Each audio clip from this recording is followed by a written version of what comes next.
Ya. Sekarang saya panggil Pak ya. Kalau akrab biasanya nggak panggil Pak ya. Berarti ini kita kurang akrab ini ya. Saya kalau akrab itu saya panggil nama biasanya ya. Oke. Ini karena ya terima kasih ya Mas. Kalau Pak kayaknya ketuaan juga nanti ya. Mas Ya, selamat ya. selamat, Pak. Bung ya yang telah menyediakan waktunya luar biasa ya. Beliau udah saya lihat malang melintang ya, CV-nya sungguh ini ya luar biasa saya lihat ya, memegang beberapa certified begitu ya. Nah, ini penting ya. Setelah certified itu saya lihat beliau banyak beraktivitas ya di bidang IT ya. Walaupun S1-nya elektro, bidang S2-nya di bidang IT ya. Oke, dan pekerjaan beliau juga sekarang masih di bidang IT ya. Terima kasih ya. Sukses selalu untuk Mas Slamet Agung ya. Amin. Terima kasih, Pak. Yang sama kita hormati di sini ada Wakil Dekan Bidang Akademik Pak Helmizar, ada Pak Wakil Dekan Bidang Sumber Daya Pak Reza Satria Rinaldi, Pak Besperi, juga Wakil Dekan Bidang Kemahasiswaan ya. Dan PIC pada acara ini Mas Agung dan Mas Agus ya, dan panitia lainnya yang saya hormati. Teristimewa kepada seluruh adik-adik ya, calon yudisiawan Fakultas Teknik Universitas Bengkulu ya, periode ke-46. Alhamdulillah kita bersyukur ya, Allah telah berikan kita kesempatan, kesehatan ya. Dan pada hari ini kita dapat mengikuti pembekalan ya yudisiawan Fakultas Teknik Universitas Bengkulu ya.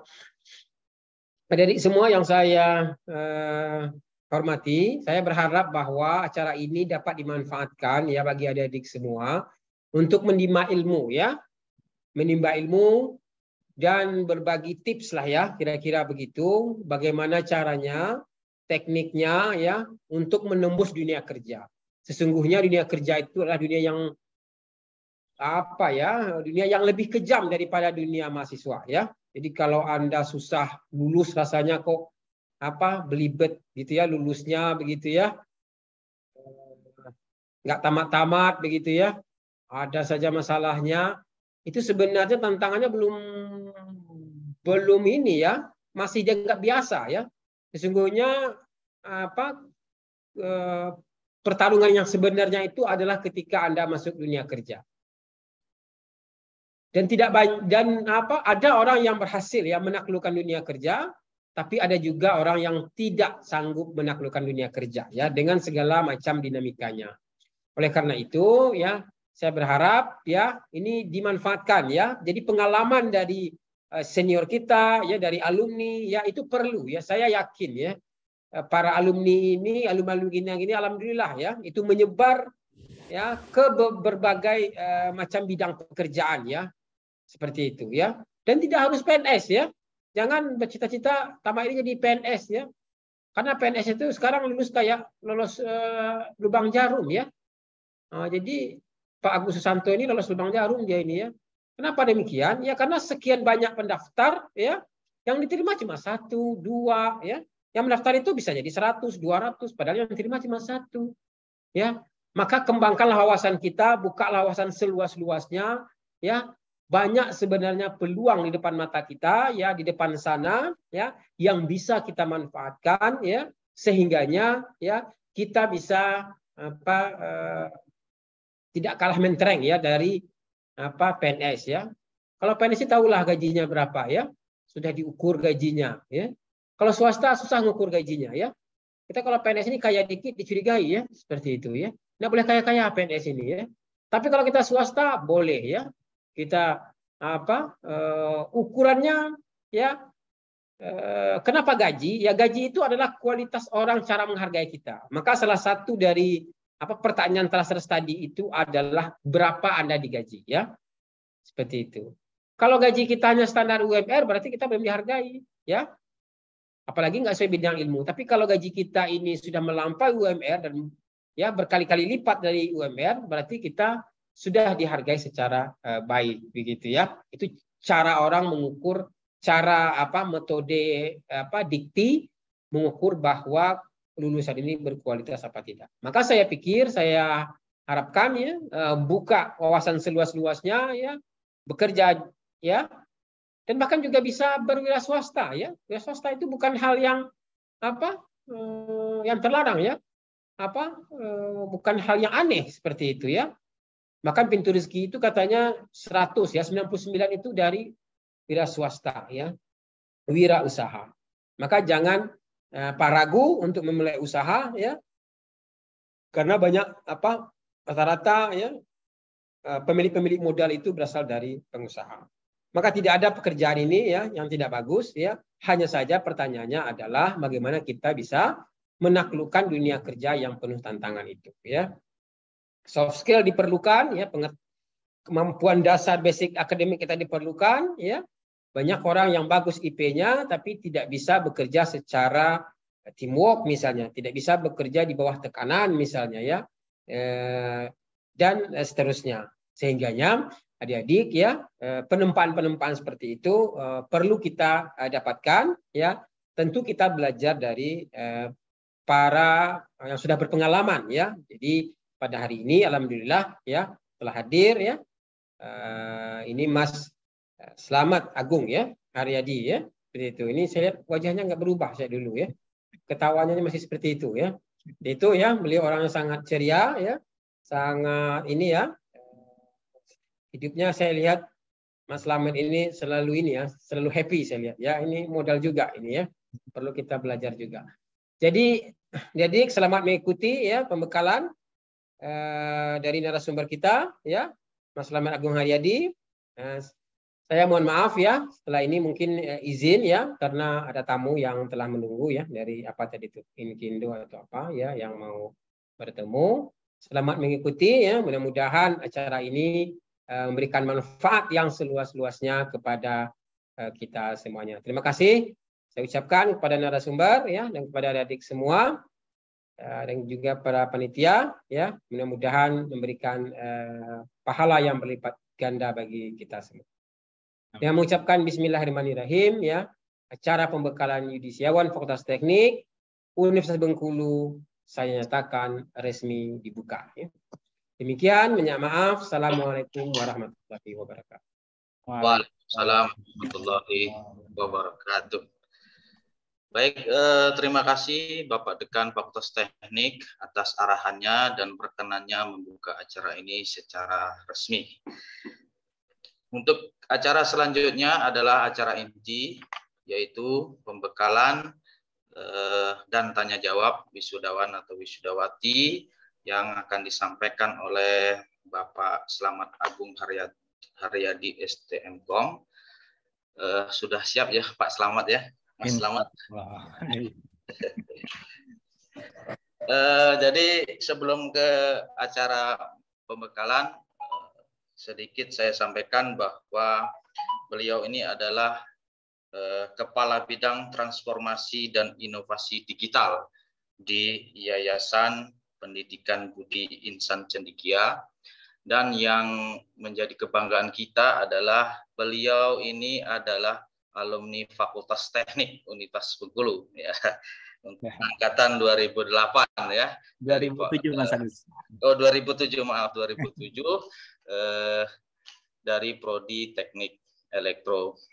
Baik adik-adik peserta silakan nanti disimak ya uraian dari pembicara kita di siang hari ini. Kemudian mudah-mudahan nanti diharapkan mendapat manfaat dari materi yang beliau sampaikan menjadi bekal, bahan bekal untuk menghadapi dunia yang nyata yaitu dunia kerja setelah kuliah. Baik, untuk selanjutnya kesempatan seluruhnya sepenuhnya akan saya serahkan kepada Bapak Slamet Agung Haryadi untuk menyampaikan pemaparannya untuk membekali adik-adik kita semuanya ini. Silakan Mas Slamet. Baik, terima kasih Pak Agus. Bismillahirrahmanirrahim. Assalamualaikum warahmatullahi wabarakatuh. Waalaikumsalam warahmatullahi wabarakatuh. Amin. Syukur kehadiran Allah Subhanahu wa taala yang telah memberikan kita rahmat dan hidayah. Kemudian juga salawat serta salam yang kita panjatkan kepada junjungan kita Nabi besar Muhammad SAW yang membawa kita menuju alam yang penuh kebaikan.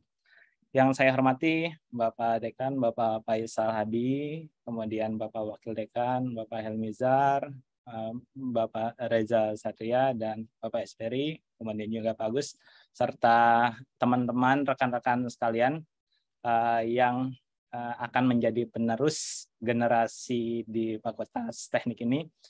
Alhamdulillah, terima kasih atas kesempatan yang diberikan, sungguh luar biasa bisa diberikan kesempatan untuk sharing bagaimana ya mungkin kalau misalnya kalau dibilang tidak terasa juga sudah 10 tahun berlalu gitu ya. Lama.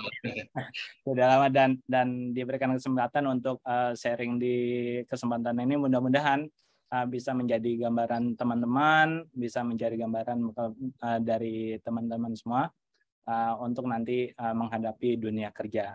Dan juga sekali lagi terima kasih kepada seluruh Bapak dosen, ya Bapak dosen yang saya banggakan, yang sebenarnya yang membawa saya untuk bisa menuju titik ini, gitu. Ya ada Bapak Faisal, ada Bapak Reza yang sebagai pembimbing utama saya dari awal diskusi sampai akhirnya apa yang akan dituju, kemudian sampai akhirnya bisa mencapai seperti pada saat ini. Tidak terlepas dari peran mereka untuk bisa mengisi bagian-bagian yang memang saya dapatkan dari dunia kampus sampai nanti diterapkan di dunia kerja yang saya rasakan seperti itu.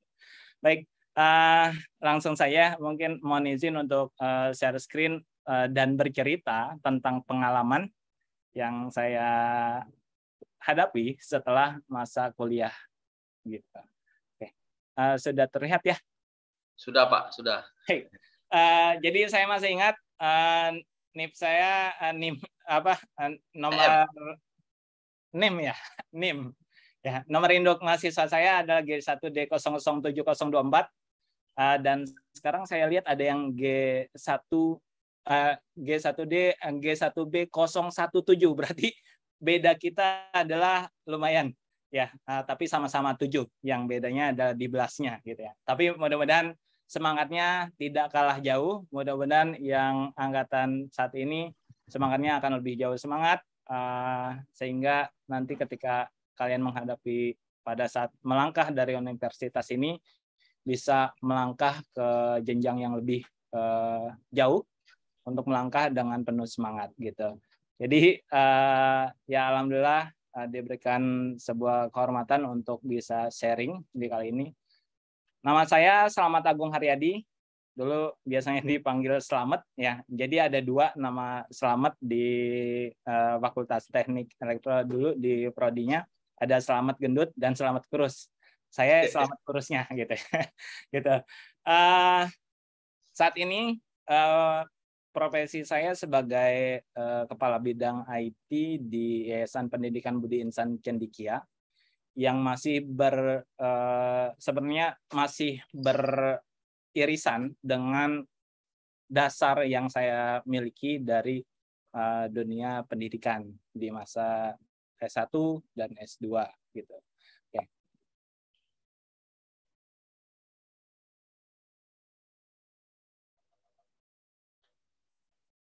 Sebentar.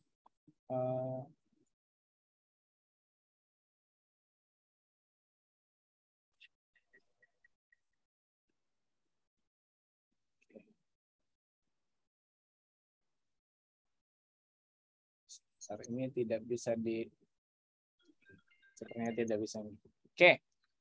Untuk jenjang pendidikan, saya dulu di SMA 3 Bengkulu, kemudian juga S1 Teknik Elektro, kemudian S2 saya melanjutkan di Magister Ilmu Komputer. Lalu selanjutnya untuk setelah melalui masa pendidikan sambil berjalan, sebenarnya saya pertama pengalaman kerja ini bercerita dulu dengan pengalaman kerja. Pertama kali saya sebagai engineer di PT Tiara Vibrasindo Pratama yang berkaitan dengan reliability maintenance untuk pembangkit listrik. Jadi sebagai vendor yang bekerja untuk memfasilitasi seperti pemeliharaan, pengecekan data dari equipment yang ada di pembangkit listrik seperti Indonesia Power atau PLN. Jadi sebagai rekanan. Tetapi di situ saya banyak belajar tentang bagaimana membuat sebuah reliability, belajar tentang reliability, yaitu pemeliharaan dari equipment dengan perangkat dan teknologi gitu. Nah, sambil berjalan sebagai engineer juga saya juga pada saat itu sebagai dosen di Bina Sarana Informatika yang mengajar mata kuliah D3 Teknik Komputer yang di dalamnya saya mengampu mata kuliah tentang elektronika dasar, robotik, kemudian jaringan yang memang saya mampu gitu. Jadi sambil sebagai engineer sorenya saya langsung mengisi jam kuliah gitu. Sambil juga melanjutkan pendidikan di Jumat Sabtu Minggu, waktu itu Jumat Sabtu Minggu sambil melanjutkan pendidikan S2. Jadi sekaligus 3 sebenarnya. Tapi kita berusaha untuk memanage waktu yang juga di dalamnya sebagai engineer juga kita sebenarnya belajar. Karena satu hal baru, pekerjaan baru, dengan dasar yang ada, kemudian kita harus eksplor terhadap teknologi yang digunakan, alat yang digunakan, bagaimana sistem pekerjaan yang kita hadapi, itu merupakan satu hal baru yang memang saat itu juga kita harus pelajari. Jadi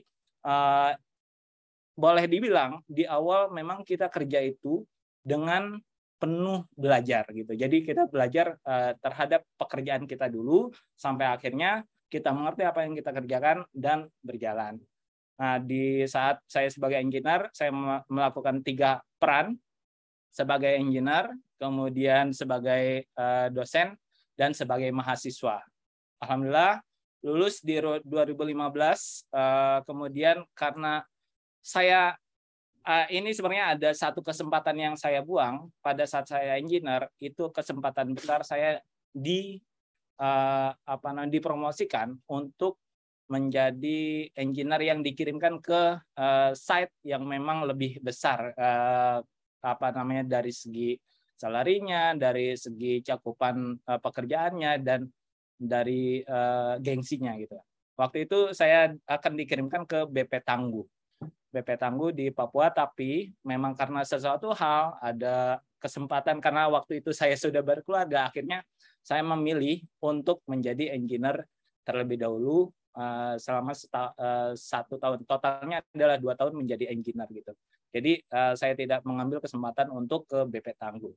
Tapi di situ saya berusaha untuk menyelesaikan studi di 2015 yang akhirnya setelah selesai ada kesempatan, kemudian karena satu hal saya memutuskan untuk beralih profesi gitu, menjadi tidak menjadi engineer lagi, tetapi lebih ke menjadi waktu itu saya bekerja sebagai tenaga tenaga informatika yang ada di sebuah yayasan. Saat itu saya merangkap sebagai guru, sebagai pengembang infrastruktur di sekolah, sampai akhirnya saat ini saya pernah juga sebagai wakil kepala sekolah, kemudian juga saat ini sebagai kepala bidang di yayasan gitu, yang lebih ke arah pengembangan IT. Tetapi untuk apa yang saya lakukan di sekolah pun saat ini, karena yayasan pendidikan ini adalah sekolah, saya juga menerapkan tetap membawa hasil belajar pada saat masa kuliah gitu. Nah, diantaranya adalah menerapkan ekstrakurikuler untuk robotik yang diimplementasikan dari mulai pengenalan dari TK sampai SMA, kemudian memberikan pengajaran misalnya untuk memahami coding sederhana, dasar coding, kemudian dasar aeromodeling yang lebih ke kombinasi antara elektronya tetap ada, tetapi informatikanya lebih ke pengembangan sistem, misalnya untuk LMS yang digunakan yang ada di yayasan ini, jadi lebih mengkolaborasikan apa yang saya miliki dari dunia pendidikan untuk diterapkan di yayasan ini gitu. Sampai akhirnya saya berada di posisi terakhir sebagai Kepala Bidang Yayasan Pendidikan Budi Insan Cendekia.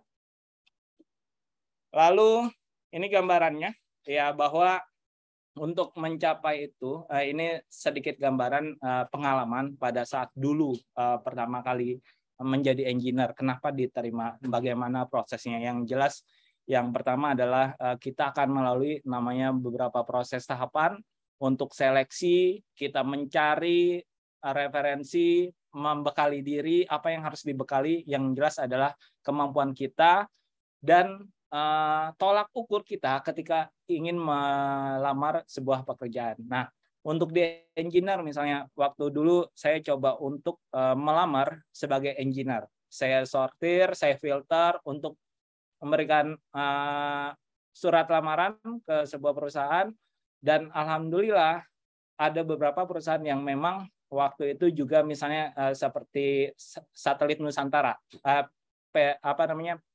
Satelit Pasifik Nusantara kalau tidak salah.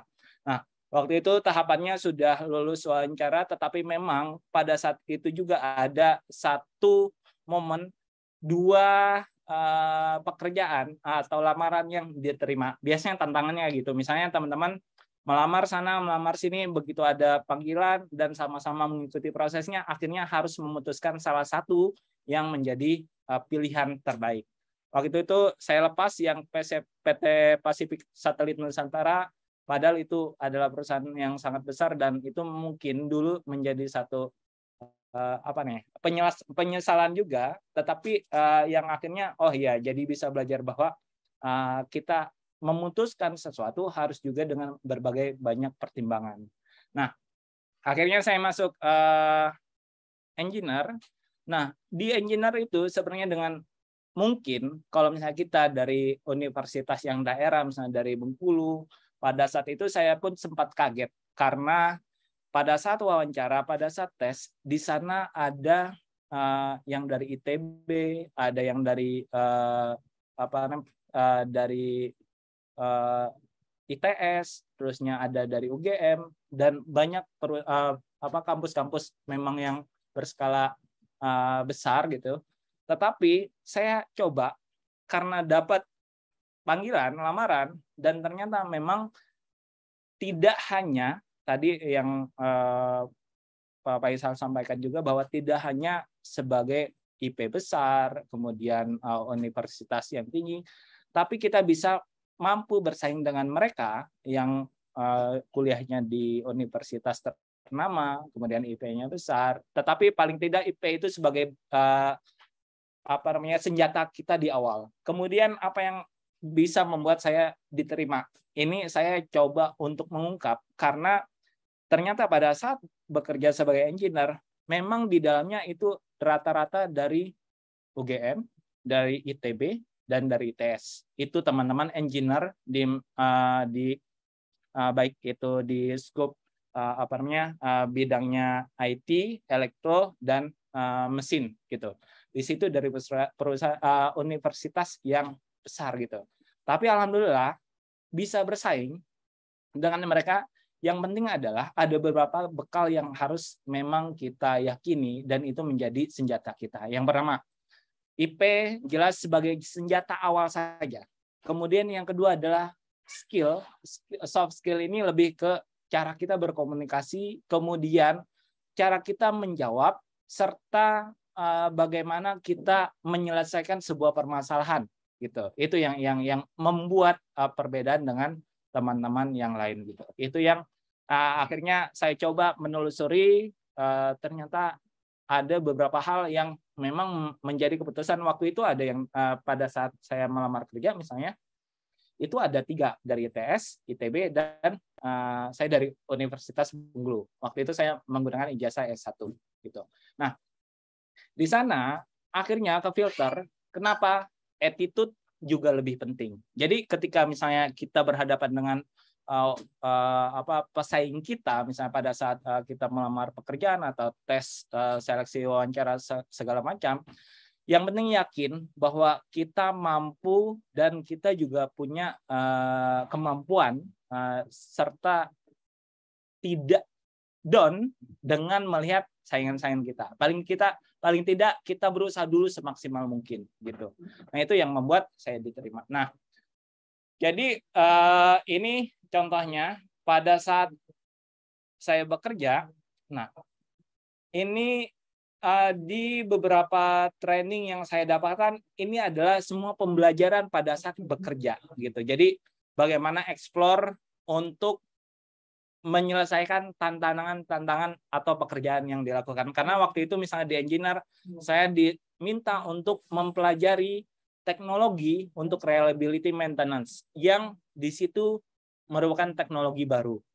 Akhirnya dengan referensi, dengan dasar yang ada, berarti kita bisa explore. Dan kita melakukan usaha dulu, ya explore dulu, cari referensi sebaik mungkin, kemudian kita diskusi sampai menunjukkan apa yang kita usahakan gitu. Jadi kita tidak diam, tetapi kita berusaha untuk memaksimalkan diri. Sampai akhirnya ada beberapa sertifikat yang memang ini nantinya akan mendukung pada saat kita bekerja gitu. Nah, kemudian persiapan apa saja yang ketika misalnya saya beralih jadi dari engineer, kemudian melamar menjadi dosen, kemudian melamar sebagai pendidik, sampai saat ini sebagai di bidang pendidikan di Yayasan Pendidikan sebagai peneliti. Yang pertama adalah di setiap pekerjaan, yang pertama jujur dengan kemampuan yang dimiliki. Karena kenapa? Ketika misalnya kita bekerja, waktu itu saya sempat melamar beberapa pekerjaan, memang kita akan mengikuti alur, misalnya setelah kita melamar, ada prosesnya, tahapan, sampai akhirnya kita diundang untuk wawancara dan tes secara bersamaan. Dan di situ sebenarnya yang pertama adalah, kalau misalnya kita tidak memaksakan, terlalu memaksakan diri bahwa kita tidak mampu, maka akan terlihat. Jadi yang pertama adalah jujur dengan kemampuan yang dimiliki. Kemudian mencari sumber belajar, ya, mengukur kemampuan diri, mencari referensi, do the best, dan berdoa. Nah, itu adalah langkah-langkah awal ketika kita ingin menginjak dunia pekerjaan. Misalnya gini, bahwa ketika saya lulus, saya belum punya bekal apa-apa, misalnya. Maka yang saya lakukan adalah mencari referensi. Apa yang akan kita dapatkan? Apa yang akan kita lakukan di dunia pekerjaan, apa yang kita harapkan, sehingga kita bisa mencari referensi. Misalnya ingin menjadi engineer bidang apa? Kemudian di bidang itu misalnya elektro, saya karena dulu elektro, atau di bidang informatika gitu ya, atau menjadi engineer mechanical atau lain sebagainya.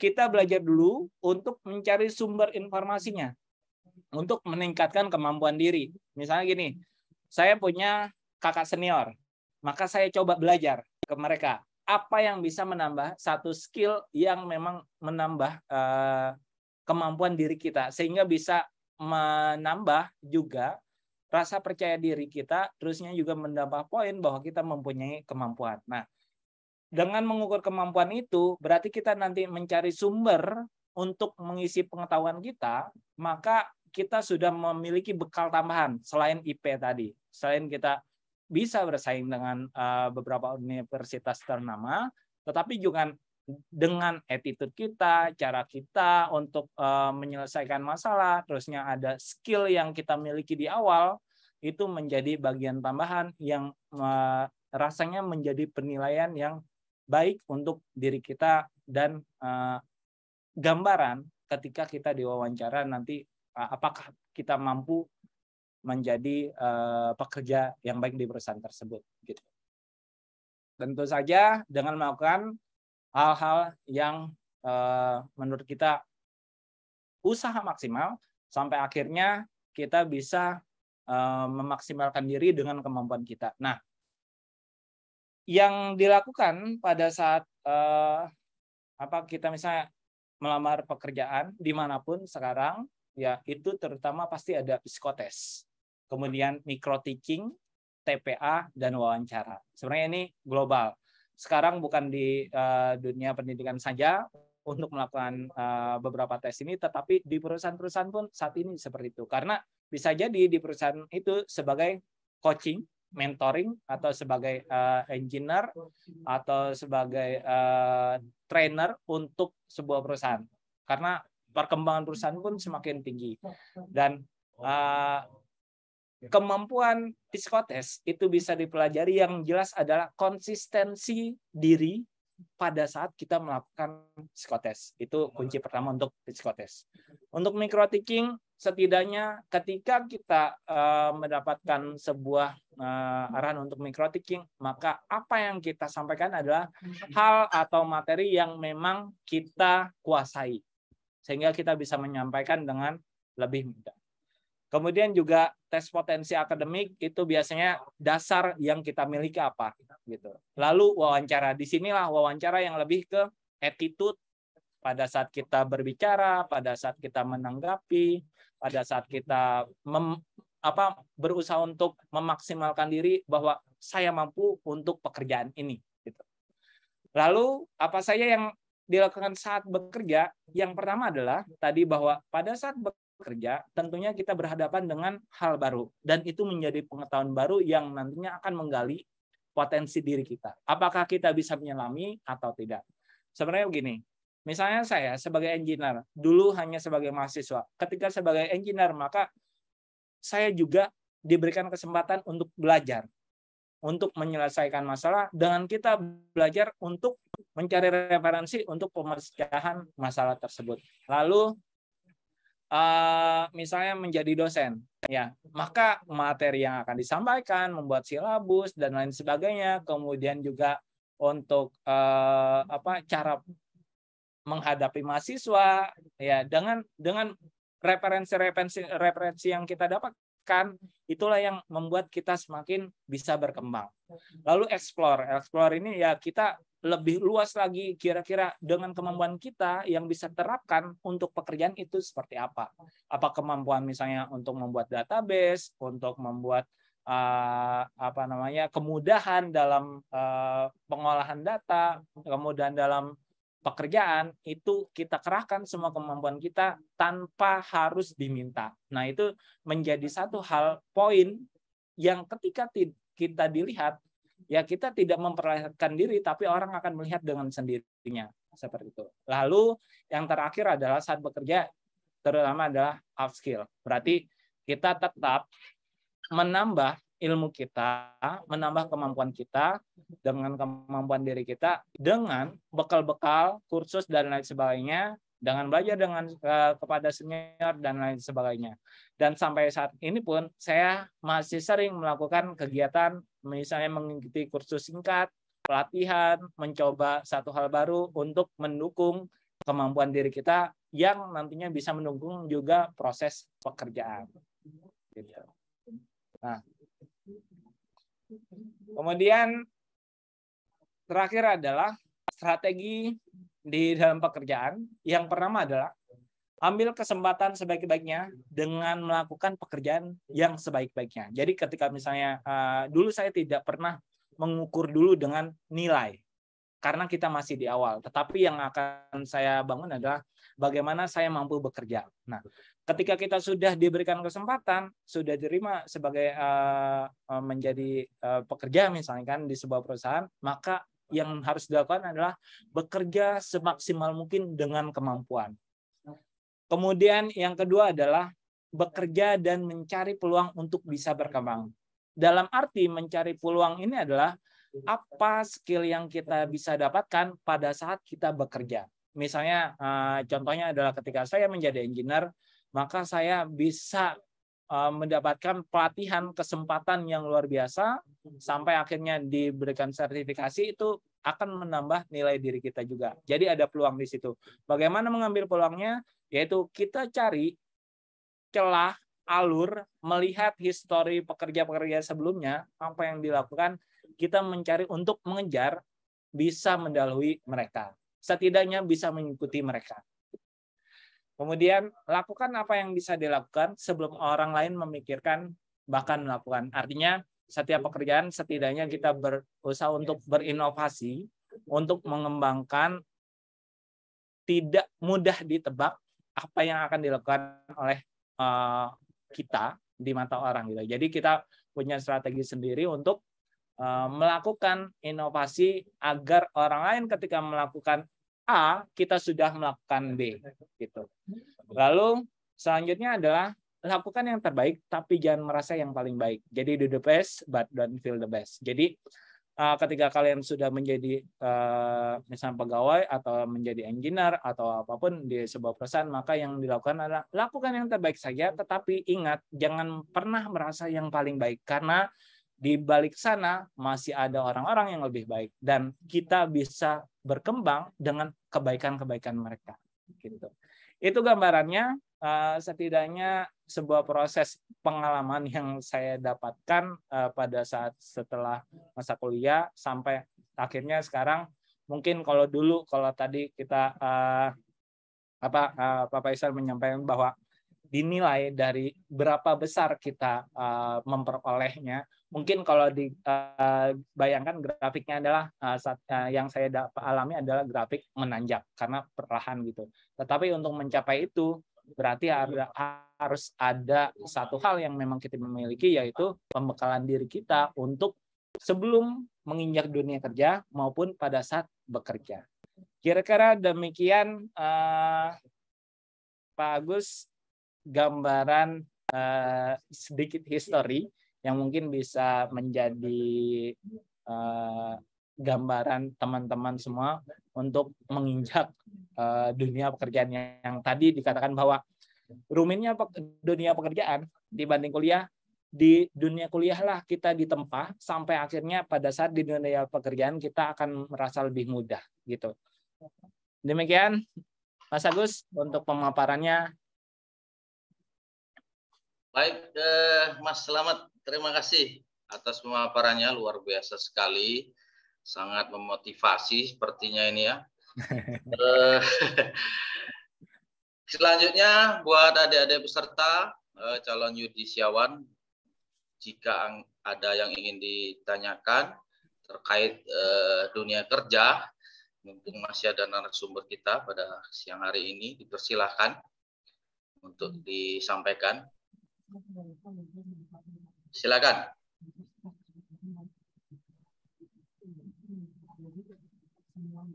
Ada?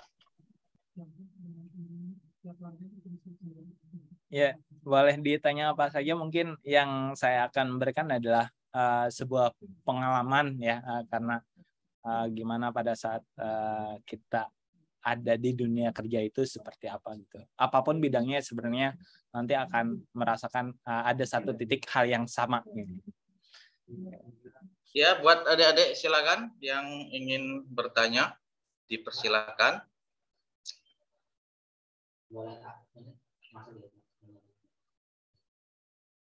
Nampaknya belum ada nih Mas Slamet. Kalau belum ada, saya mengawali terlebih dahulu ya. Boleh Mas Agus ya. Oke, jadi saya ingin bertanya mengenai saat kuliah sajalah, saat kuliah. Saat pengalaman ini Mas Slamet pada saat kuliah ini seperti apa? Apakah sudah kebayang pada saat kuliah nanti dunia kerja seperti ini gitu. Sehingga nanti kaitannya dengan mata kuliah yang diambil senangnya yang mana gitu kira-kira. Gimana Mas Slamet, silakan. Baik Pak Agus. Ya, jadi pada saat kuliah sebenarnya dulu karena saya juga hobi dengan teknologi sebenarnya, yang kemudian saya melihat histori keluarga saya pun gitu. Misalnya orang tua saya kenapa mengambil jurusan teknik dan ingin akan mengambil apa gitu ya, dan nanti akan bekerja apa, sebenarnya saya sudah menitik beratkan pada saat dulu setelah kuliah, karena awalnya dulu saya hanya berpatokan saya yang penting setelah sekolah kalau memang ada biaya kuliah, kalau enggak kerja gitu ya. Dan alhamdulillah ada kesempatan untuk kuliah, dan di saat itu saya mengambil teknik elektro. Kenapa? Karena basic saya ada keinginan ingin membuat robot waktu itu. Akhirnya Di teknik elektro ada mata kuliah yang saya berpikir bahwa nanti akan bisa membuat robot dengan pembekalannya. Nah, ternyata pada saat kuliah ya di situ kita bertemu gitu. Tetapi memang ketika misalnya ini kaitannya nanti ke dunia kerja ya. Nah, ketika misalnya kuliah kita belajar robot, sebenarnya yang akan terpikir lagi adalah apakah nanti ketika kita sudah belajar robot itu akan membawa robot kita untuk dunia kerja atau tidak gitu. Jadi sebenarnya yang saya harapkan waktu itu saya bisa membuat robot, sudah akhirnya ada jalan untuk membuat robot di kuliah gitu ya untuk materi-materinya. Tetapi memang untuk misalnya ke dunia kerja berarti arahnya yang saya pikirkan adalah saya mau menjadi engineer. Kalau dulu itu ke fakultasnya itu kata kuncinya adalah sebagai engineer muda gitu. Nah, dari situ saya berusaha untuk menjadi engineer muda gitu. Dan akhirnya setelah kuliah maka tujuan saya adalah menjadi engineer dulu gitu. Nah, akhirnya mata kuliah yang diambil ya yang lebih kita mampu. Misalnya saya di instrumentasi gitu, maka saya mengambil instrumentasi yang memang menurut saya lebih mampu dibandingkan dengan tegangan tinggi misalnya atau arus kuat gitu. Maka saya mengambil yang arus lemah. Yang untuk mendukung kemampuan diri saya mengambil jurusannya sampai juga nanti menjadi engineer apa gitu pada kuliah. Gambarnya seperti itu Pak. Ya menarik sekali ini Mas Slamet. Udah saya buka nih adik-adik, jika yang ada yang ingin ditanyakan silahkan. Kita seumuran kok. Ya, ya, setuju. Ini kita panggil Kak Slamet saja lah supaya lebih akrab karena beliau ini kakak tingkat kita lah. Silakan adik-adik. Assalamualaikum Pak, izin bertanya Pak. Oke, silakan. Hanif ya. Pak. Perkenalkan, nama saya Hanif Farsya dari Prodi Teknik Mesin. Jadi saya ingin menanyakan kepada Bapak itu kan bagaimana itu menghadapi wawancara tips and triknya itu bagaimana? Oke. Baik Pak, mungkin itu aja pertanyaan saya Pak. Terima kasih. Baik. Ini langsung saja Mas Slamet dijawab. Ya. Baik, terima kasih Mas Hanif ya dari Teknik Mesin. Jadi wawancara itu kalau menurut saya nanti penilaiannya memang setiap pewawancara itu akan beda. Yang jelas yang pertama adalah kita menjawab dengan sejujur-jujurnya dengan kemampuan kita tanpa memberikan jawaban-jawaban yang lebih jauh gitu. Yang sehingga nanti kita akan berpikir lebih ini akan dianggap ini ngarang gitu. Jadi ketika misalnya kita ditanya sesuai dengan objek pertanyaannya aja, kita fokus ke objek pertanyaannya. Ketika ada informasi yang mendukung pertanyaan itu kita boleh ungkapkan. Tetapi kalau misalnya dikasih pertanyaan A, kita cukup menjawab pertanyaan A misalnya dengan referensinya B, tidak apa-apa. Tapi jangan sampai C, D, E yang nantinya akan membuat gambaran bahwa kita tidak dianggap menghayal atau kabur dari pertanyaan yang pertama itu. Yang kedua adalah sikap kita, attitude kita ketika berhadapan dengan wawancara.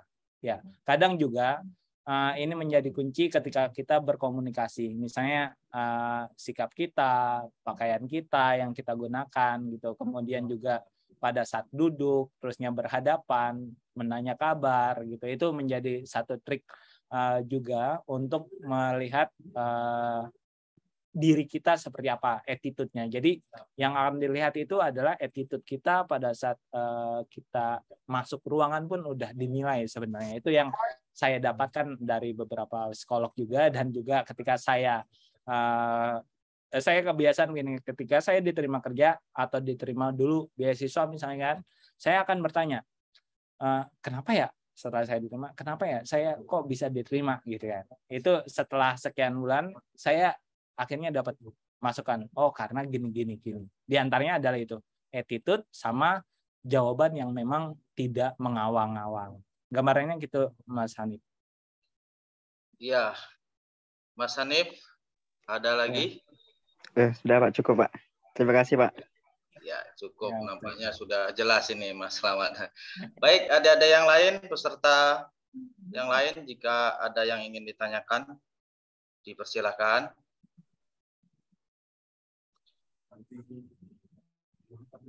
Masih ada?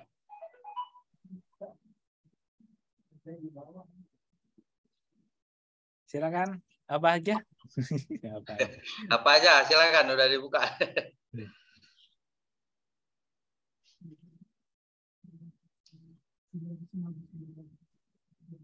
Mungkin sedikit tambahan adalah ketika teman-teman mungkin setelah ini kan akan menjadi lulusan mahasiswa. Nah, sebelum nanti misalnya teman-teman bisa membuat list kemampuan diri kita itu apa aja.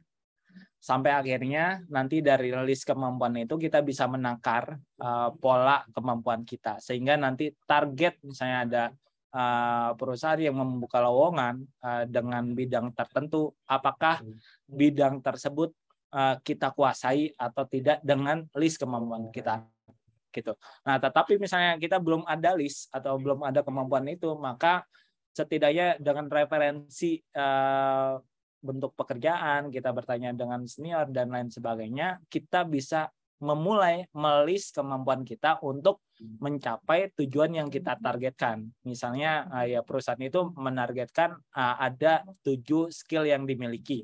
Berarti kita harus melis skill apa saja yang kita miliki. Apakah ketika misalnya kita melamar pekerjaan tersebut, kemudian dengan 7 skill yang kita miliki itu bisa mencakup atau tidak. Kalau misalnya kita hanya punya 1 skill, tetapi yang kita lamar itu ada membutuhkan 7 skill, maka sebaiknya kita mempersiapkan skillnya dulu, baru kita menuju target. Artinya kita persenjatai dulu diri kita untuk menargetkan sasaran. Gambarnya gitu.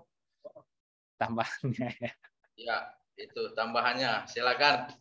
Yang lain yang ingin bertanya.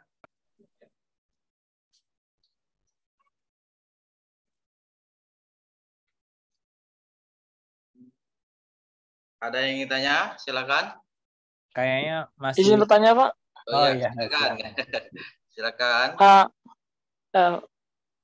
Sebelumnya mohon maaf Pak, ini nggak on cam ya Pak, karena sinyal kurang mendukung Pak. Ya, silakan langsung. Perkenalkan nama saya Saiful dari program studi teknik mesin. Yang pertama terima kasih kepada ini Pak Slamet yang telah memberikan pengalamannya. Jadi ini yang ingin saya tanyakan, terkhususnya di Pak Slamet, tadi kan dijelaskan juga pada Pak Dekan lah, bahwa kita alumni atau lulusan sebagai sarjana ini kita bisa bekerja atau kita membuka luang usaha sendiri. Nah, jadi yang saya tanyakan, terkhususnya pada Pak Slamet ini, mengapa sih ingin terjun ke bidang atau yang ke posisi sekarang? Kenapa tidak tertarik seperti membuka lapangan atau usaha sendiri kah, tapi lebih memilih ke bidang yang sekarang? Nah, mungkin itu yang ingin saya tanyakan. Terima kasih. Baik, ya. Terima kasih Mas Saiful ya dari Teknik Mesin. Jadi langsung saya jawab aja ya Pak Gus ya. Ya, silakan Pak langsung.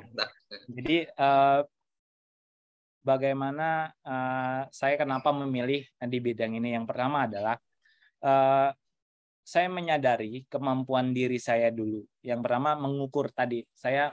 Kita bisa mengukur seberapa besar kemampuan diri kita. Nah, yang saya ukur adalah kemampuan diri kita dan saya memikirkan apa yang bisa saya perbuat dengan kemampuan diri saya gitu. Nah, kenapa saya beralih ke pendidikan? Karena yang saya bisa berikan hanyalah pengetahuan yang saya miliki dengan tolak ukur pengetahuan yang saya punya gitu. Misalnya gini, saya ke pendidikan, apa yang saya bisa perbuat yaitu membuat sebuah wacana atau ruang untuk belajar dengan teman-teman SMP, SD untuk memberikan pengetahuan tentang teknologi robotika.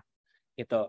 Nah, itu adalah salah satu cara saya kenapa memilih di bidang pendidikan, karena ada satu hal yang memang saya ingin berikan saya ingin share ke sebagai apa namanya ya, pengabdian lah gitu ya, bahasa bagusnya gitu, tapi terlalu bagus gitu. Maksudnya saya ingin memberikan kemampuan yang saya miliki untuk bisa dirasakan juga oleh teman-teman, misalnya untuk teman-teman SMP dan SMA untuk sharing pengetahuan di awal gitu tentang robotik dan implementasi misalnya dari hobi aeromodeling terusnya dan misalnya coding, itu yang saya berikan di situ secara cuma-cuma, artinya dengan kemampuan kita. Nah, itu yang kenapa saya memilih di bidang pendidikan. Nah, membuka peluang usaha karena tolak ukurnya tadi, saya bisa mengukur diri bahwa untuk melakukan usahanya berarti diperlukan beberapa hal. Nah, untuk usaha yang saya lakukan juga selain sebenarnya menjadi pegawai di sebuah perusahaan, saya juga berwirausaha sebagai penjual sayur. Kenapa sayur? Sayur yang saya jual adalah hidroponik. Kenapa?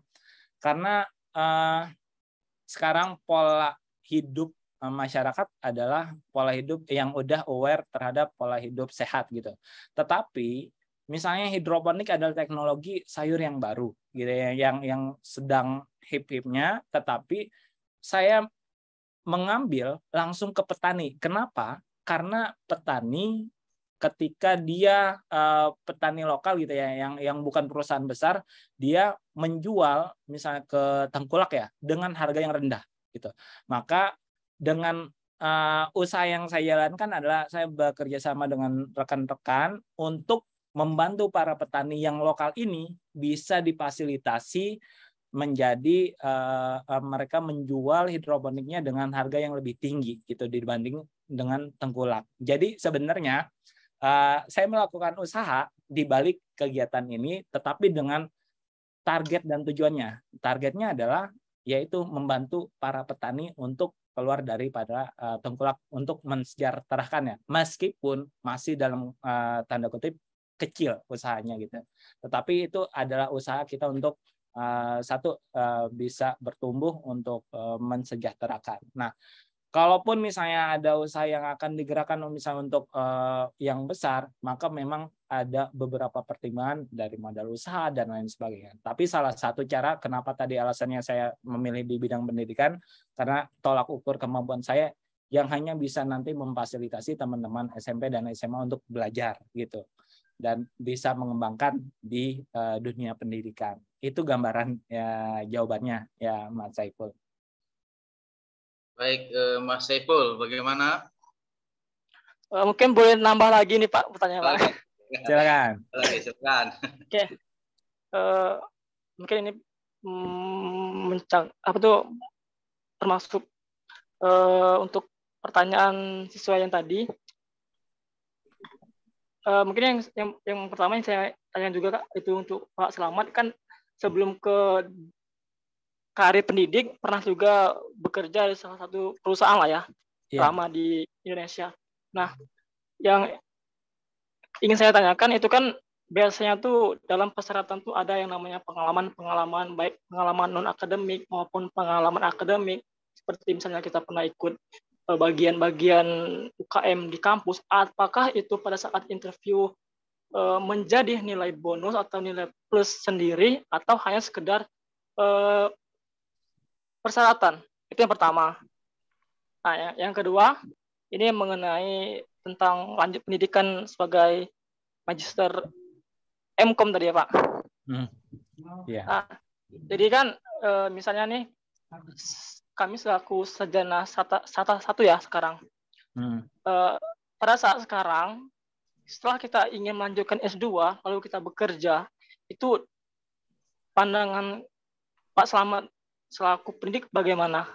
Ataukah kita kerja dulu atau lanjut S2, atau kita lanjut S2 baru kita mencari pekerjaan? Nah, itu yang saya tanyakan. Mungkin dua untuk pertanyaan. Terima kasih. Baik, langsung Selamat. Baik, yang pertama adalah pengalaman non akademik maupun akademik pada saat kuliah. Sebenarnya organisasi itu non akademik itu juga membantu untuk kita misalnya berorganisasi Ya, misalnya di situ kita sebenarnya dilatih, misalnya ke Hima. Hima itu kita dilatih sebenarnya untuk berorganisasi, terusnya untuk berdiskusi, memecahkan sebuah masalah yang mungkin polanya akan sama ketika kita akan memecahkan masalah, misalnya di situ ada micro teaching atau misalnya FGA, forum group discussion, ini ya FGD. Ya, jadi from group discussion. Jadi di situ karena kita terbiasa berorganisasi, maka sebenarnya akan beda dengan orang yang tidak berorganisasi gitu. Keluasan berbicara, mengambil kesempatan untuk berbicara, terusnya untuk menyelesaikan masalah, di situ sebenarnya jadi soft skill juga yang menambah. Sebenarnya kegiatan-kegiatan kampus itu bisa menambah kemampuan kita, apalagi menjadi pemimpin di sebuah kelompok organisasi, itu akan juga menambah pola pikir sebenarnya gitu. Nah, itu dari sisi non akademik. Nah, kemudian yang apakah baiknya kita misalnya tadi saya bekerja lalu kuliah, atau kuliah lagi dulu atau bekerja? Sebenarnya yang bisa dilakukan pada saat yang saya coba lihat beberapa hal bergantung pada keadaan. Misalnya saya contohkan ke diri saya. Pertama, saya pada saat selesai kuliah, yang saya lakukan adalah ingin bekerja. Ingin bekerja agar bisa dapat uang untuk biaya kuliah. Itu pertama. Karena memang tujuannya kerjanya itu untuk biar bisa kuliah. Tetapi yang saya lakukan ketika ada kesempatan beasiswa kuliah, maka saya ambil yang akhirnya juga tetap bekerja. Nah, ketika kita bekerja dengan sambil kuliah, berarti kita harus tahu manage waktu yang tepat. Artinya gini, kita harus menyeimbangkan kita tanggung jawab pada saat pekerjaan, asesmen terhadap pekerjaan, tetapi juga di sela waktu apakah kita bisa mengikuti kuliah dengan baik. Itu yang akan menjadi sebenarnya resiko yang akan dihadapi adalah fokus yang harus lebih besar ketika kita kuliah sambil kerja. Nah, kalau misalnya ingin mencapai menjadi, menurut saya gini, kalau misalnya kita ingin menjadi engineer, kita bisa langsung dari kuliah langsung kerja. Kemudian ada kesempatan pada saat kerja sambil kuliah. Kalau tidak, kita ingin menjadi scientist atau menjadi ilmuwan atau misalnya menjadi dosen, maka dari engineer misalnya dari S1 sebaiknya lanjutkan langsung ke kuliah gitu. Nah, bedanya ketika misalnya teman-teman kuliah di S2 gitu belum ada pengalaman kerja, pada saat melamar kuliah berarti satu sasarannya adalah soft skill teman-teman juga harus mumpuni untuk menjadi persyaratan juga kualifikasi pada saat ingin melamar pekerjaan, misalnya menjadi senior engineer atau misalnya menjadi praktisi di sebuah perusahaan. Nah, itu juga menjadi satu hal yang memang nanti menjadi pertimbangan. Tetapi yang kalau misalnya kita ingin menjadi pekerja di lapangan, yang akan dilihat adalah experience pekerjaan gitu. Kalau misalnya menjadi engineer, ya berarti berapa lama pengalaman menjadi sebagai engineer untuk menjadi senior engineer. Nah, ketika misalnya dari lulus kuliah S1 kemudian S2 kemudian langsung menjadi engineer, berarti nanti levelnya juga akan menyesuaikan, tidak menjadi misalnya menjadi senior engineer tapi bidang bagian apa gitu. Kira-kira seperti itu gambarannya. Jadi nanti kalau misalnya memutuskan apakah baiknya kuliah dulu, melanjutkan kuliah dulu atau langsung bekerja dulu baru nanti kuliah. Kalau untuk menjadi mencari pengalaman kerja dan sesuai dengan tadi saya contohkan, kalau saya kerja dulu karena pengen kuliah gitu. Jadi saya kerja sambil kuliah sampai akhirnya nanti setelah kuliah saya bisa tetap melanjutkan pekerjaan. Gambarnya seperti itu, Mas Saiful. Oke, Mas Saiful, bagaimana? Ya, terima kasih kepada Pak Slamet telah memberikan arahan dan motivasi. Ya, terima kasih Mas Saiful.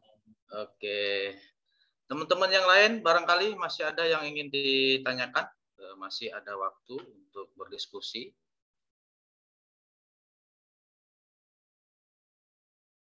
Masih ada, silakan. Baik, sebagai informasi mohon para peserta calon yudisiawan ini untuk mengisi daftar hadir melalui link yang sudah saya share melalui kolom pesan Zoom ini. Baik, lanjut. Ada yang mau ditanyakan? Nah, kalau tidak ada, mungkin saya nih Mas, saya mau nanya juga ini. Silakan Mancing teman-teman mungkin masih malu-malu atau bagaimana kan? Ini masalah kurikulum vitae ini Mas Rahmat. Jadi ada semacam tips, trik atau bagaimana lah teknisnya supaya layak jual seperti itu. Bagaimana? Silakan Pak. Baik. Sebenarnya kalau untuk CV itu dari dulu saya menggunakan satu buah CV tetapi terupdate yang pertama. Kemudian yang jelas pertama kita memberikan kesan menarik di dalam CV itu. Ini 10 tahun lalu dulu. Mungkin saya coba share ya. Ya boleh.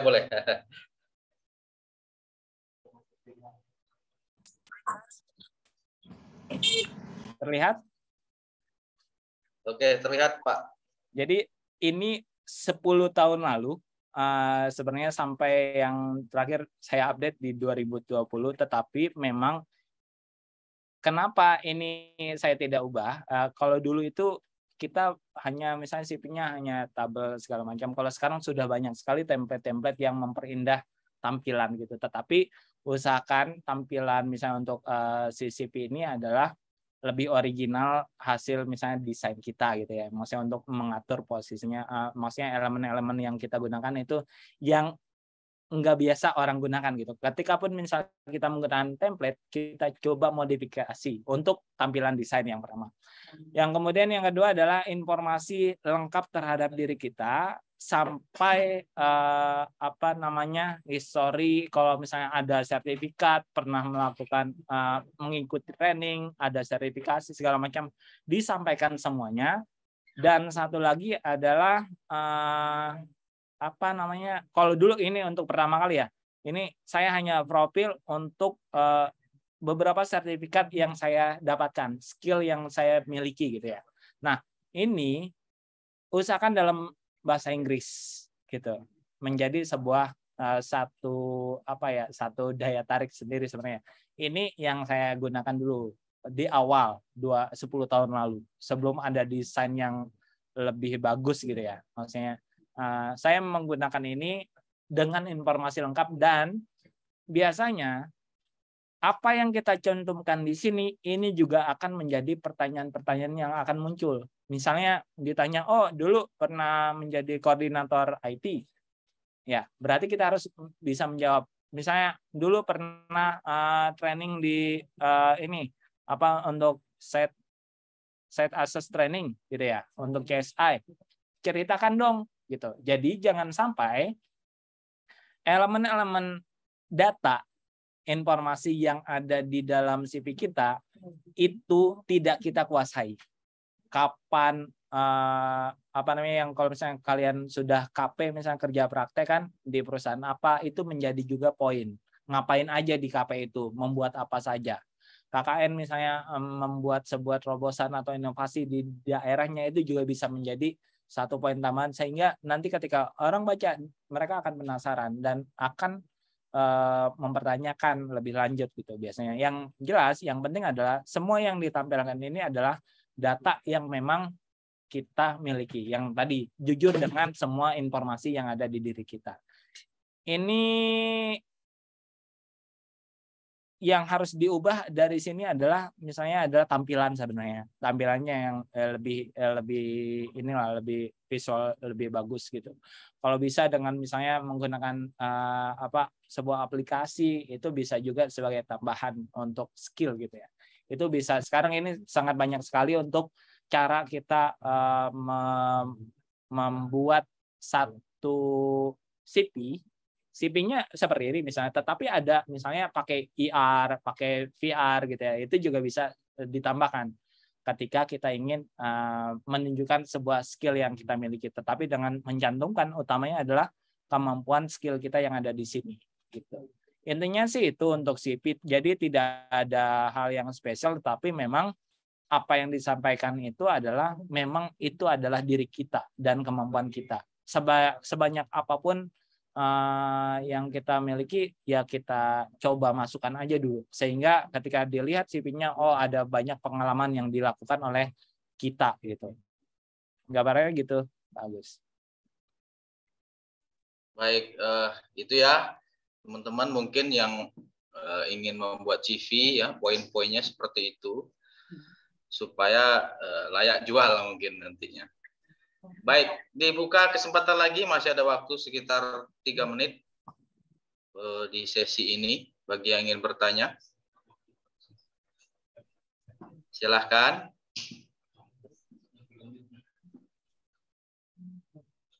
Nampaknya sudah sepi nih. Ya, sebelum diakhiri ini kesempatan terakhir, adik-adik yang ingin bertanya, dipersilakan.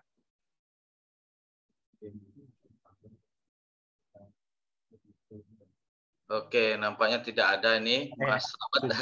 Jadi terakhir mungkin saya beri kesempatan ke Mas Slamet untuk semacam closing statement lah dari apa yang sudah disampaikan. Silakan Mas Slamet.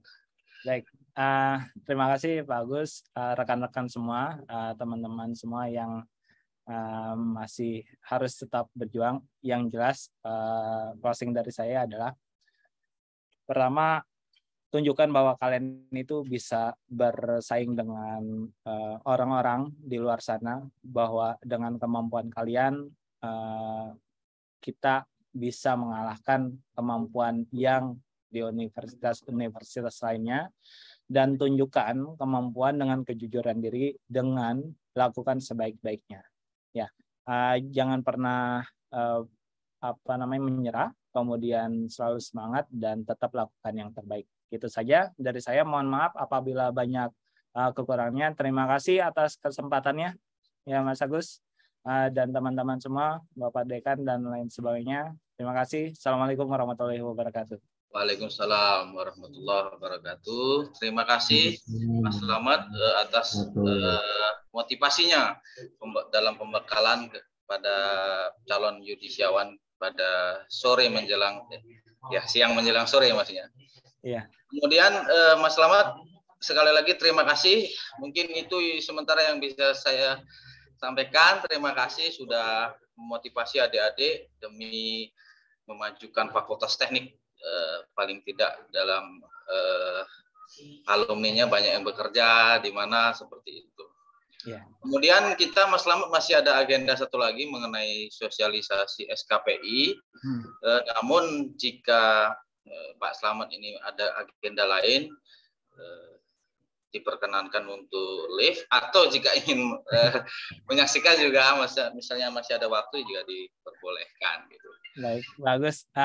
Saya mohon izin live dan terima kasih sebesar-besarnya untuk kesempatannya kepada Pak Agus. Tadi saya lihat ada Pak Reza, salam hormat saya Pak Reza, Pak Faisal tadi sebagai dosen membimbing saya.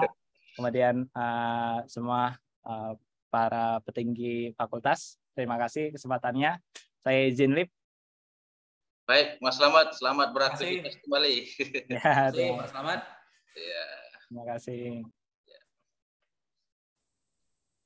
Baik, demikianlah tadi uraian pembekalan kepada para calon yudisiawan Fakultas Teknik Universitas Bengkulu, khususnya periode September 2022, yang barangkali dapat menjadi semangat ataupun bekal kepada adik-adik sekalian menghadapi dunia setelah lulus kuliah nantinya.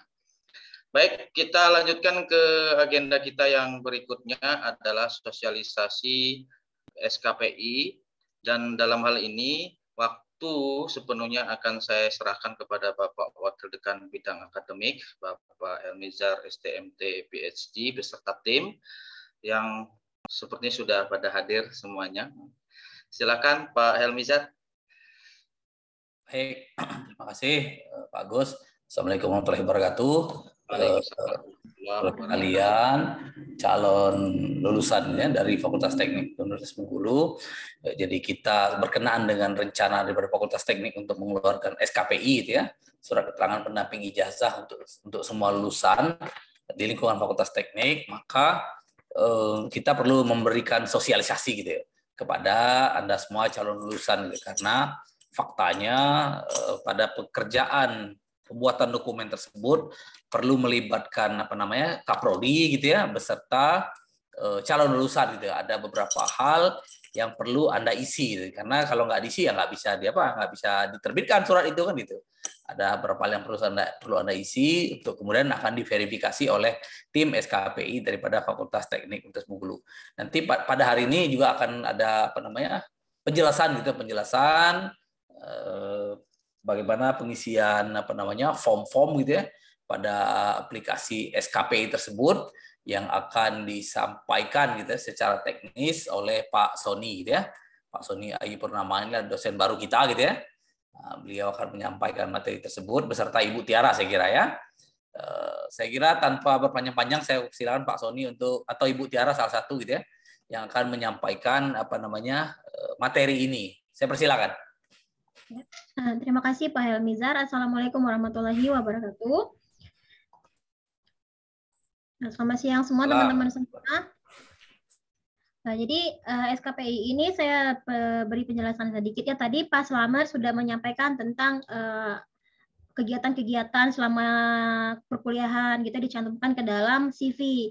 Nah, SKPI ini nantinya akan merekod kegiatan-kegiatan yang teman-teman pernah ikuti selama perkuliahan dan dikeluarkan secara resmi oleh fakultas. Nah, untuk contohnya ini ada contoh dari SKPI-nya. Nanti untuk pengisiannya nanti sama Pak Sony. Di sini saya tampilkan sedikit contoh SKPI nanti yang akan teman-teman terima. Nah, di sini teman-teman bisa lihat di sini nanti ada informasi tentang teman-teman ya pemegang SKPI-nya, nanti ada nama, kemudian dan identitas lainnya serta nomor ijazah gitu ya. Nah, SKPI ini nanti akan mendampingi ijazah serta transkrip nilai yang teman-teman terima saat wisuda nanti gitu. Nah, kemudian ini juga untuk identitas penyelenggara program itu tentang universitas dan fakultas teknik tentunya. Kemudian di sini juga nanti ada capaian pembelajaran dari masing-masing program studi. Nah, teman-teman nanti ada untuk mengisi pada sistemnya adalah di bagian informasi ini. Tambahan, jadi di sini nanti teman-teman memasukkan penghargaan dan pemenang kejuaraan. Misalnya selama perkuliahan ini, selama 4 tahun berkuliah di teknik, teman-teman pernah mengikuti perlombaan dan mendapatkan sertifikat. Nah, itu nanti teman-teman uploadkan. Jadi yang diuploadkan nanti itu adalah kegiatannya apa dan link dari dokumen. Nah, dokumennya nanti teman-teman uploadkan ke dalam Google Drive, kemudian nanti akan dimasukkan ke dalam sistemnya linknya gitu ya. Nanti akan diverifikasi oleh tim SKPI Fakultas. Juga tentang pengalaman organisasi. Nah, tadi Pak Slamet bilang tentang aktif di organisasi seperti BEM, HIMA. Nah, itu kan ada SK-nya. Nanti teman-teman uploadkan juga. Lalu ada spesifikasi tugas akhir. Ini juga untuk bahasa internasional seperti misalkan teman-teman ikut TOEFL, kan sebelum wisuda ada ikut TOEFL ya. Nah, nanti bisa dicantumkan. Juga untuk magang industri kalau ada, kalau tidak ada bisa dikosongkan. Nah, untuk pendidikan karakter ini contohnya seperti teman-teman mengikuti kegiatan PMO. Nah, nanti bisa dimasukkan juga. Nah, ini nanti akan bisa teman cantumkan juga di dalam CV-nya ya, di kurikulum vitae. Jadi juga mendukung dari CV-nya teman-teman seperti itu. Kemudian ini langsung aja ke bagaimana cara pengisiannya dan apa halaman website untuk mengisinya ya. Ini nanti langsung akan dipresentasikan oleh Pak Sony. Atau sebelum Pak Sony presentasi ada yang mau bertanya dulu tentang SKPI? Nah, kalau gitu langsung aja Pak Sony bisa langsung presentasi ya tentang pengisian sistem informasi SKPI biar nanti teman-teman semuanya tahu bagaimana mengisinya dan apa saja yang perlu diinputkan. Saya persilakan Pak Sony. Baik ya, terima kasih Mbak Ibu Tiara. Sebelumnya saya ucapkan terima kasih juga atas kesempatannya untuk dari kawan Wakil Dekan Bidang Akademik. Assalamualaikum warahmatullahi wabarakatuh. Baik teman-teman, di sini saya Sony Ayu Purnama yang akan menerangkan tentang teknis pengisian dokumen-dokumen SKPI ini. Kami sebagai tim SKPI memang memerlukan bantuan teman-teman semuanya dalam hal pengisian data-data portofolio yang teman-teman telah dapatkan selama perkuliahan ini. Oke, mungkin saya sedikit share tentang aplikasinya.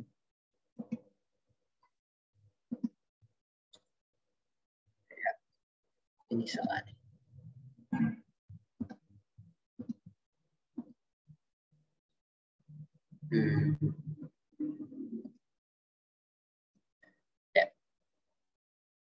Ya, di sini untuk masuk ke sistem, mungkin teman-teman tinggal tuliskan alamatnya di skpi/ft.unib.ac.id. Mungkin saya chat ya.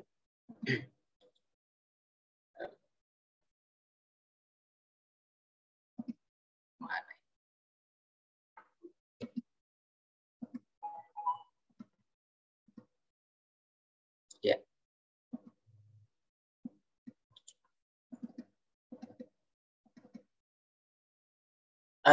Di skpi-ft.unib.ac.id. Setelah masuk ke dalam link tersebut, teman-teman semua akan disuguhkan dengan halaman register. Tentunya ini belum terintegrasi, tidak terintegrasi dengan sistem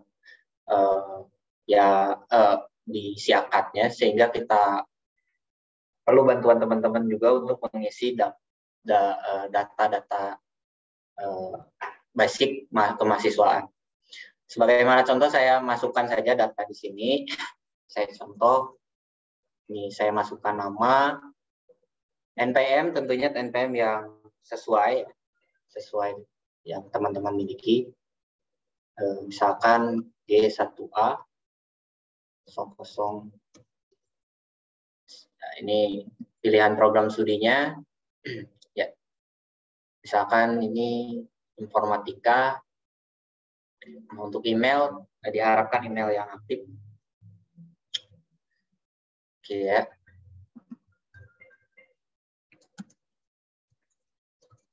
Untuk passwordnya,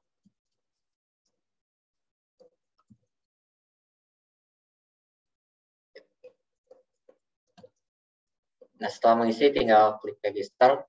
Kalau misalkan sudah memiliki akun, ya tentunya tinggal pilih sudah punya akun, tinggal login dengan autentikasi yang telah dibuat di register ini. Ya, baik, teman-teman nanti setelah berhasil registrasi akan disuguhkan ke halaman identitas diri. Mungkin sedikit ada hal yang harus dilengkapi untuk bantu tim SKP ini, dari mulai nama lengkap yang memang sesuai dengan ijazah terakhir. Biasanya diambil dari ijazah terakhir, yaitu SMA atau SMK atau sederajat. Berikutnya pilihan program studinya, tempat lahir, tanggal lahir, dan tanggal masuk. Mungkin hanya beberapa field, yaitu ada 5 field yang diisi oleh mahasiswa. Berikutnya untuk tanggal lulus dan lain sebagainya, mungkin ini oleh SKPI yang akan diisikannya. Untuk portofolio ataupun sertifikat yang telah telah didapatkan oleh teman-teman semuanya selama pendidikan S1 di Fakultas Teknik ini, ya teman-teman tinggal tambahkan data-datanya ya dengan menambahkan klik tombol tambah saja di sini. Ya, tadi oleh Ibu Tiara telah dijelaskan bahwa ada beberapa jenis atau kategori portofolio yang bisa dimasukkan. Ada 7 ya tadi ya. Terdiri dari penghargaan selama pendidikan, terus ada pengalaman organisasi, berikutnya ada judul tugas akhir, pelatihan ataupun sertifikat bahasa, seperti TOEFL, IELTS, dan sebagainya. Berikutnya ada magang industri dan pendidikan karakter. Nah, pendidikan karakter contohnya adalah karakter building atau ISQ dan lain sebagainya. Di sini saya pilih, misalkan di sini ada penghargaan kejuaraan. Nah, untuk nomor dokumennya, teman-teman mungkin bisa masukkan sesuai dengan data yang ada pada sertifikatnya. Nah, ini untuk tanggalnya, misalkan saya masukkan 001 ya. Untuk tanggal dokumen, ini disesuaikan dengan tanggal dokumen yang ada pada sertifikat itu ya. Misalkan saya ambil 2 September. Nah, mungkin di sini ada dua nama dokumen atau nama sertifikat yang harus diisikan dari bahasa Indonesia dan bahasa Inggris. Misal saya searching di sini ada sertifikat juara misalnya. Juara apa ya? Sekarang juara basket lah ya, gampang ya. Ini sebagai contoh ya. Ini ada sertifikat. Atau ada lah. Mungkin contoh sertifikat lainnya. Jadi tinggal masukkan misalkan juara basket tingkat boleh Pak Gus, tingkat provinsi ya,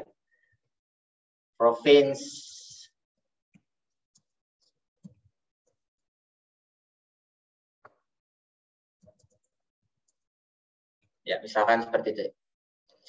Untuk sertifikatnya ini teman-teman bisa upload ke Google Drive atau Cloud Store masing-masing, lalu kami hanya meminta link sertifikatnya saja. Mungkin di sini tidak disediakan upload file, hanya menyediakan link share-nya saja.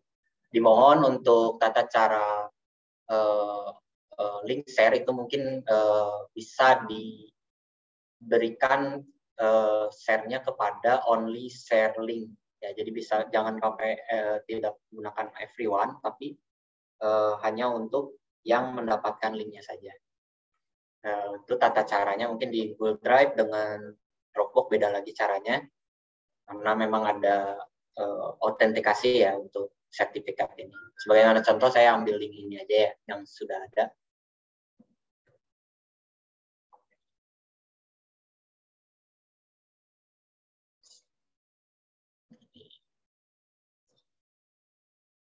Ini ada linknya. Saya contoh ini sertifikat apa ini. Sebagai contoh saja ya. Saya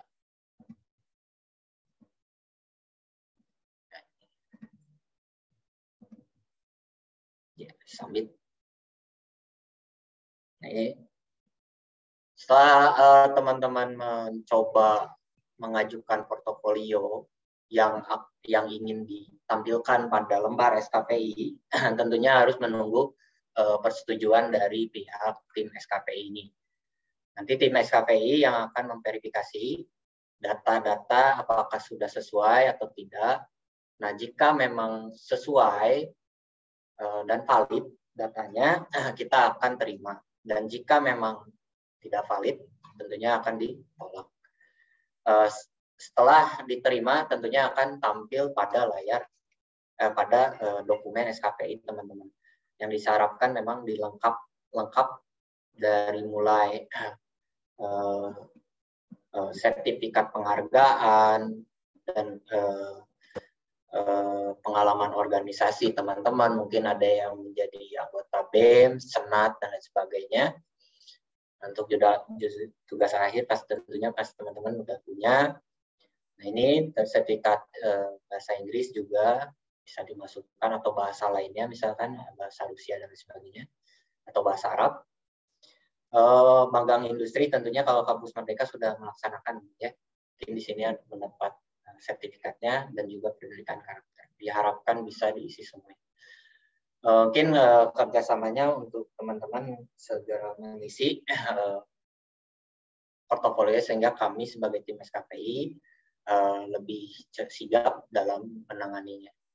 Utamanya ini deadline-nya ya Pak Wadek ya, Pak Wakil Dekan. Mungkin cukup sekian dari pemaparan saya. Saya kembalikan lagi ke Bapak Helmizar. Baik, terima kasih Pak Sony. Ya, saudara sekalian silakan, mungkin ada yang mau tanyakan terkait dengan teknis pengisian aplikasi SKPI ini, kalau saya tanya aplikasi ya. Saya persilakan. Permisi Pak, mau bertanya Pak. Ya. Sebelumnya perkenalkan, saya David Seprianugra dari Teknik Sipil. Mau tanya Pak, untuk portofolionya itu, untuk penguploadannya itu harus urut nggak Pak? Kayak misalnya harus dari yang sertifikat terbaru gitu atau gimana gitu Pak? Makasih sebelumnya Pak. Baik, terima kasih. Mungkin silakan langsung aja Pak Sony. Baik, untuk sertifikat tentunya ini diupload yang ketika memang sedang melaksanakan perkuliahan ya, selama 8 semester ini atau extend misalkan lebih dari 8 semester, ketika itulah sertifikatnya itu di-upload. Itu ya.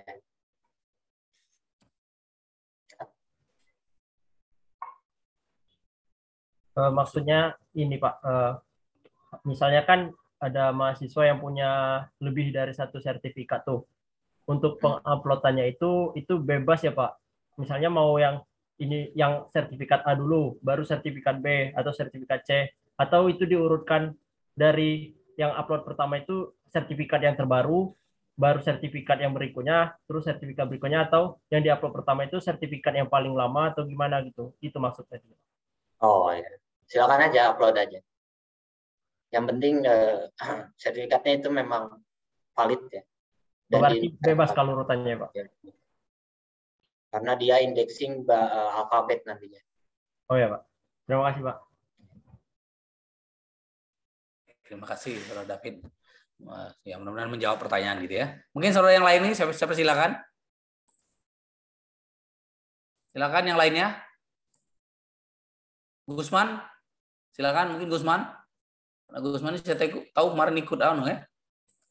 Ikut kampus mengajar kan ya?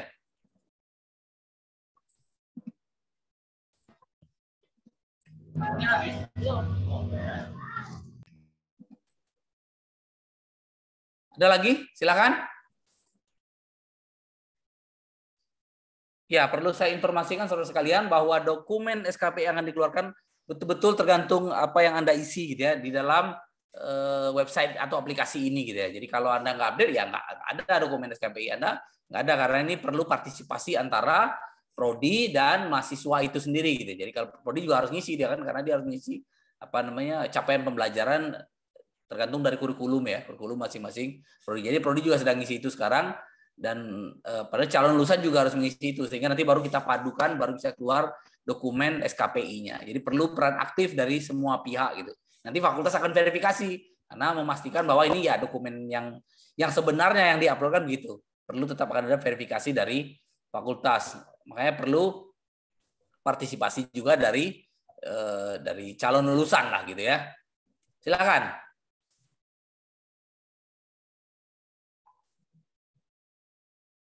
Nggak ada? Baik, saya kira cukup kalau nggak ada. Saya berharap ini jelas. Nanti ya jangan kalau nggak dapat ya jangan komplain gitu ya.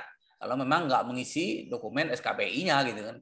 Karena dokumen dikeluarkan berdasarkan apa yang Anda memerlukan partisipasi gitu ya, partisipasi dari calon lulusan itu sendiri, baru bisa kita keluarkan dokumen SKPI. Nanti fakultas hanya memverifikasi saja gitu ya. Cukup jelas semuanya ya, saudara-saudara sekalian? Baik, kalau cukup jelas, nggak ada pertanyaan, saya serahkan kepada panitia yudisium. Silakan Pak Agus. Baik, terima kasih Pak Elmizar dan tim SKPI, Pak Sony dan Bu Tiara atas sosialisasinya kepada para calon yudisiawan Fakultas Teknik. Semoga nanti para calon wisudawan ini bisa mengisi, betul-betul bisa diambil manfaatnya, karena ini akan menjadi pendamping ijazah adik-adik sekalian. Baik, demikianlah serangkaian kegiatan kita, pembekalan calon yudisiawan Fakultas Teknik Universitas Bengkulu untuk periode September 2022. Semoga apa yang kita lakukan di sore hari ini ada manfaatnya dan mendapat berkah dari Allah SWT tentunya, khususnya dapat menjadi bekal bagi para adik-adik sekalian setelah lulus dari Fakultas Teknik ini untuk memasuki dunia kerja.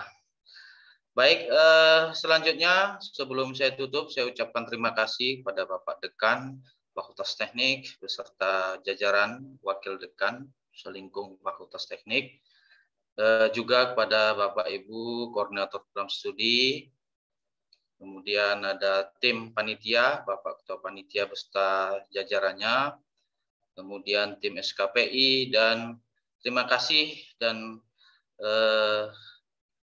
menjadi kebanggaan bagi Fakultas Teknik, adik-adik calon yudisiawan. Kemudian saya ucapkan selamat mengikuti yudisium esok hari dan dilanjutkan dengan wisuda nanti pada waktu yang telah ditetapkan. Baik, saya sebagai pemandu acara kegiatan ini, mohon maaf jika ada sesuatu yang kurang berkenan di hati saudara-saudara sekalian. Pada Allah saya mohon ampun.